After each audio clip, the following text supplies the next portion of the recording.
come across a situation where you have a bed sore or any other sore, but a bed sore is the most likely type of sore that this will happen with, where it's just a very large sore that is oozing, and it's large enough that sometimes as large as an orange or even a grapefruit, and you really can't stop the flow and the oozing of fluids and blood from it, and you want to be able to do a tahara. If you have the ability to, first of all, clean around the area and pack the opening, regardless of what you do afterwards, but try to pack it, particularly with cotton or web roll, specifically web roll, and if necessary, you can put mancels on the web roll and try to insert the web roll into the opening itself so that you are pushing it to the very end of the sore on the inside, which is really where the blood and the fluids are coming from. So you want to package, you can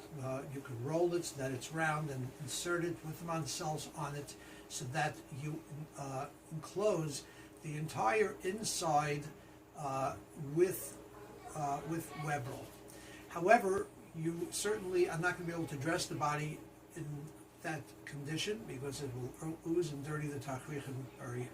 heavily. Besides that, chances are that you never know if it'll bleed in any case, and to do a tahara, particularly if you're going to put her in the mikveh, or put him in the mikveh, or if you're going to even put boards under and put pressure on that area, there's a very strong possibility that you're going to lose blood. Therefore, you have to cover it. So after you've packed it in the way in which we described, it would probably be a very good idea to cover it. And the first choice, I would say, would be to use Tegaderm. If you have a pad of Tegaderm, and these are different sizes that they come in, but even the larger of these sizes may not be large enough to cover that large an area. Therefore, if you can't use Tegaderm, the best thing to use would be to create a bandage or a cover of your own that is completely watertight. And the way in which to do that would be to take a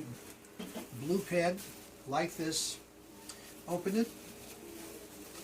and cut the blue pad to size. So you would use one side of what you're going to use as a side that already has a natural enclosure. It's folded over here and it's not going to leak through that. And then I would cut alongside it to whatever size you're going to need, with the understanding that you're not going to have the full use of it, but a good part of it. And what you want to do is you want to fold over the edges so that you will have,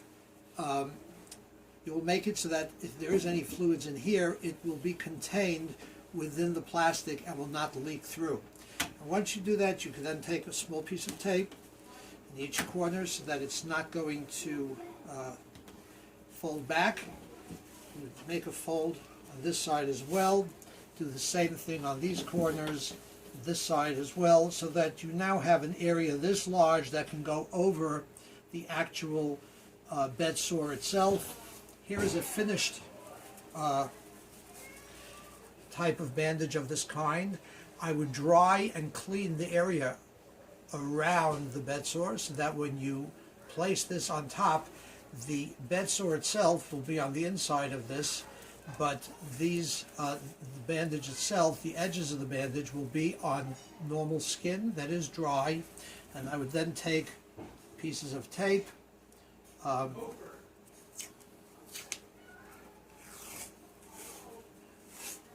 tape that we generally recommend is very worthwhile because it's very flexible and malleable, and I would take pieces of tape long enough to be able to tape around all the edges of the pad, so that once it's up against the skin, you would have tape along each side enclosing it completely up against the body, and that should be able to contain whatever may come out and keep it from oozing and dirtying the tachrichim. You could leave it there. You could put this on before the tahara, leave it throughout the tahara, just dry the back of it, and dress right over it, and that should solve the problem.